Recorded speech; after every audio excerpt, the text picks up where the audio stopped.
One of the things that was a prime mover for me in starting this project, and one of the things that always came up for me in old school play, were goblins. You were going to come across them. So I looked at starting things out with some Shadowdark Goblins, and I thought I'm going to need a mob of these guys.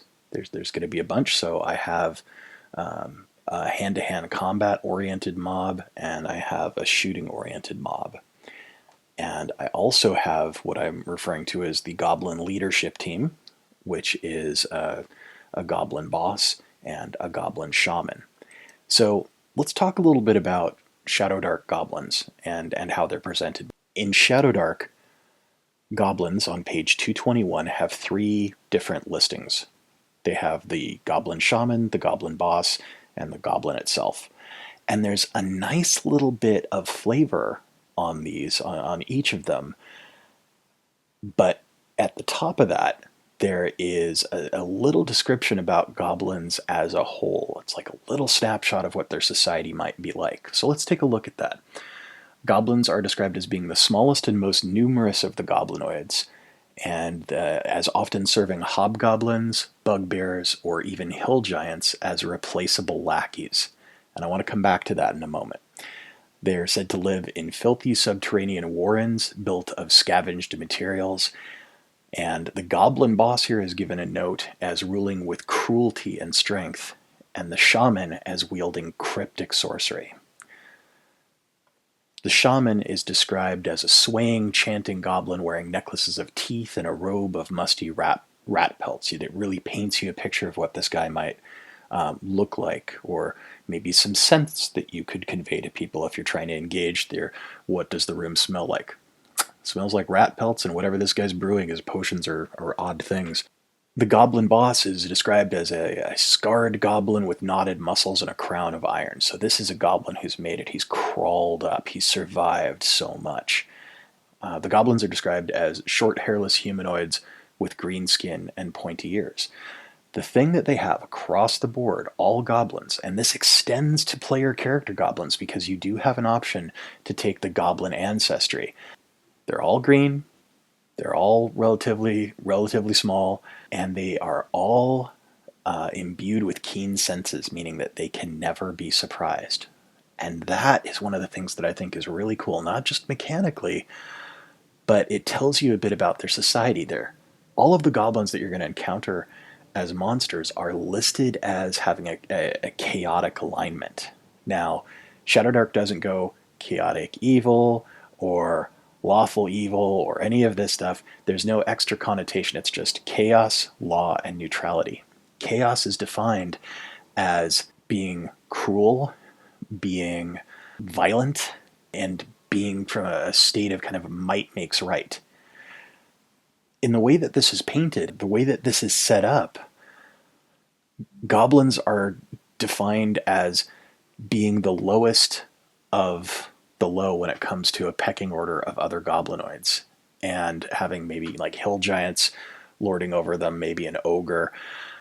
They're down at the bottom. So them never being surprised is really telling. It would mean that they are always expecting attack. And that has a certain pathos to it, if you think about it. They're always expecting danger, not just from outside, not from adventurers, not from other things that live down where they've made their home, but from everything above them and everybody next to them. All goblins might be ready to shank each other.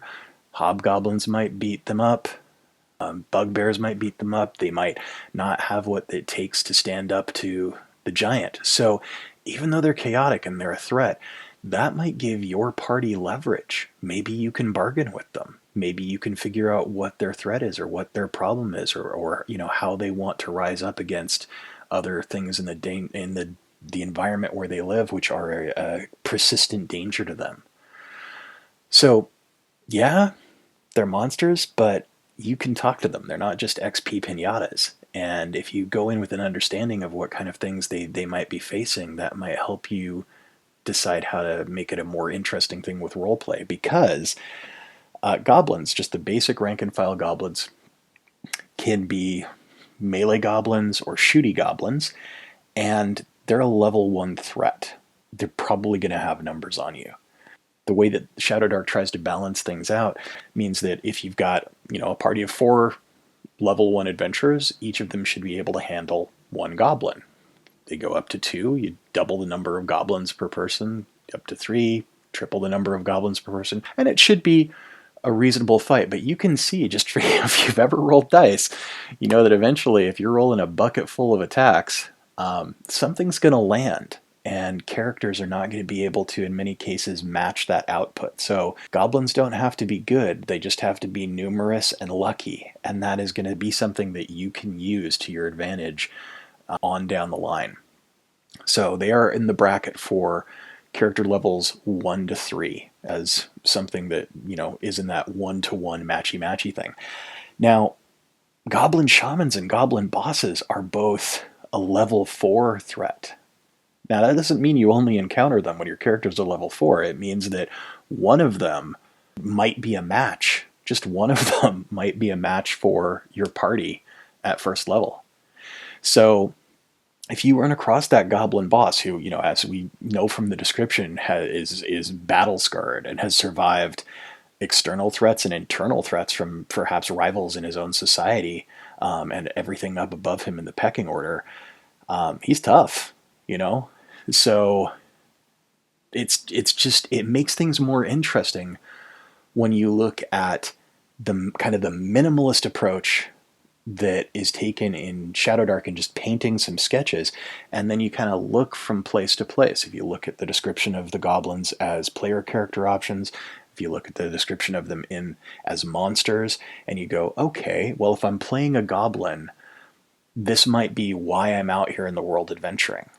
Maybe I don't have backup. Maybe I know I was going to get taken out next. Maybe I was just tired of the constant infighting and I'm striking out for myself. Or maybe you're a lawful goblin.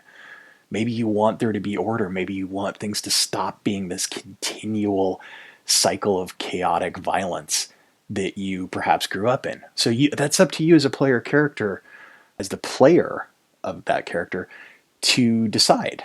Right? You don't have to be a chaotic goblin, but you can definitely play off of how certain notes are given about what goblin societies might tend to be like. Now, again, you can kind of start concocting your own story or your own understanding, and then reveal that to characters at your table, to your players, in play.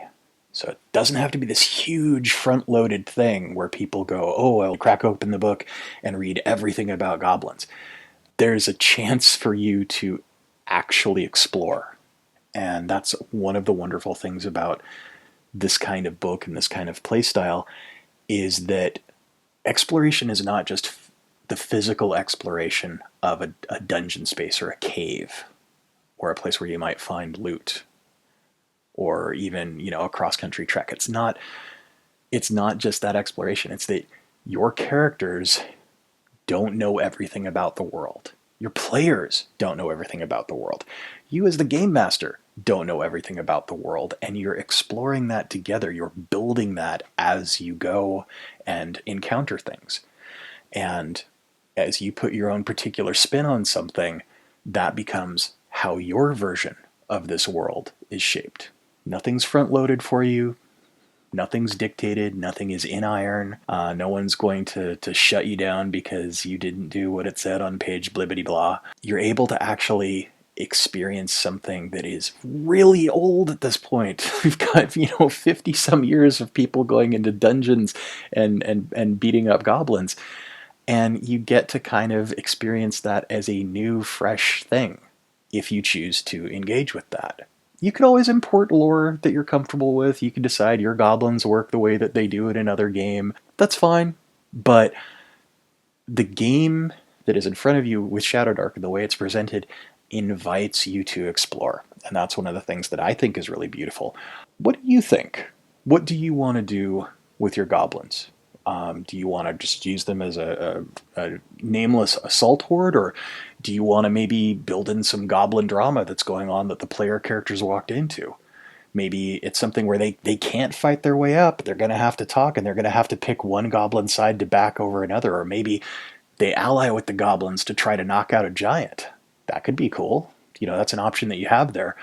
So I'm interested in how you would use what could otherwise just be a basic throwaway XP pinata of a monster. What would you like to do with your goblins in your game? Thank you again for listening. If you're enjoying my rambles, please like and subscribe. If you want to support me, I often run on coffee. I run on coffee and game books. And there's a thing you could do to support me. It's down in the links. Check it out. You want to hand me money? I'm not opposed. It's fine. Thank you for the gift of your time. And I hope you have a fantastic day.